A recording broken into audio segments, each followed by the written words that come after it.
our team from Charlotte bringing us coverage of the Wells Fargo Championship right here on Golf Channel.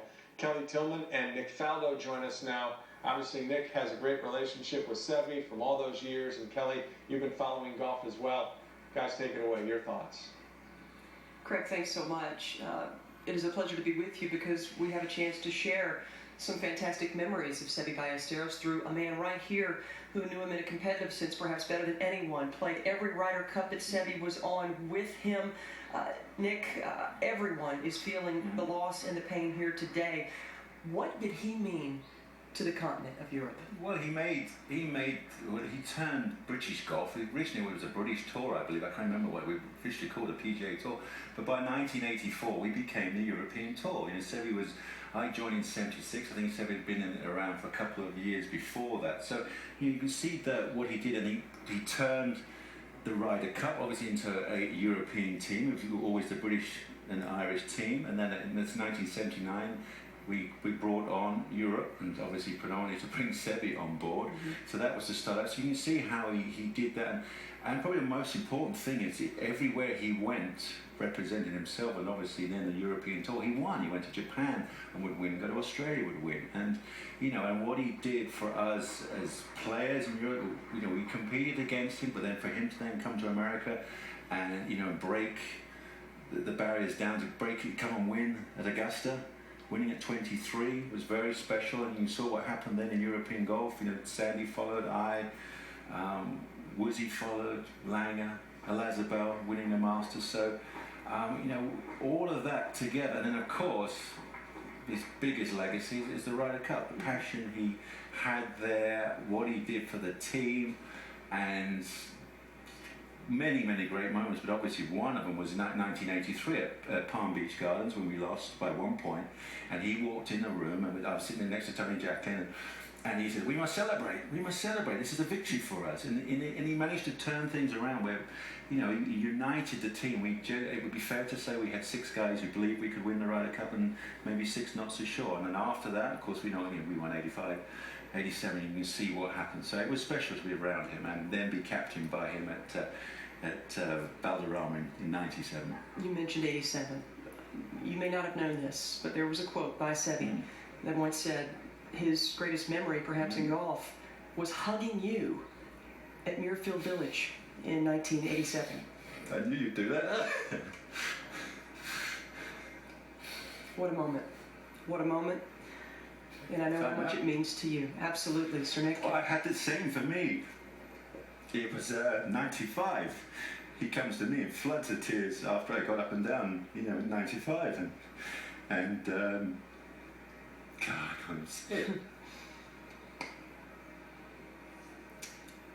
Obviously, so many memories shared. That one in particular, can you recreate that moment for us? Because I know how much it meant to you. You mentioned clawing through the crowds to get to him. Yeah, 87 was special. You know, we went there. Let me start with some fun bits. We went there on Concorde. That was fun. And we'd fly in Concorde like a toy. We really were, you know, and the captain said, let's go fly Muirfield. And so he said, no, we need to land. This is no yo-yo. But by the end of the week, you know, Seve made that historic. Well, he beat Cody Strange on the 17th green. I came flying through the crowds. And I put my spike through some guy's shirt. You know, I went, sorry.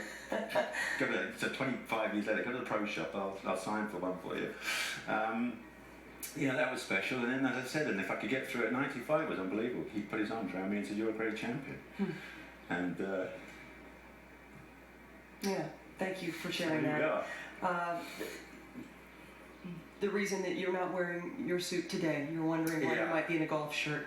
The color navy, the golf shirt. Tell us what you're doing here. Well, yeah, because you see from all the clips you've seen, Seve started wearing his good old navy. I'm sure it was cashmere, navy cashmere, the old Panther shirt. I was with Slazenger moons ago, and you know he started that, and that became his colour for winning on a Sunday. You know, he wasn't the first, and as we discovered, Jack Nicklaus secretly was wearing a yellow shirt for that young kid, and Trevino wore red, Gay wore black. But you know, Seve was that was his colour. So I've been tweeting everybody, if you're going golfing this weekend, you know, wear a navy shirt. Nick, what is your first memory of this great man? Probably a photo shoot. You know, I think we first got together.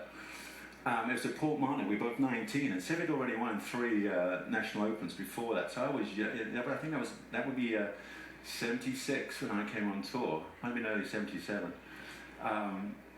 So there's a very cool picture of us, these 2 young 19-year-olds, and you know, so I think that was our very first meeting. So because we were standing there, kind of looking at each other like this, you know.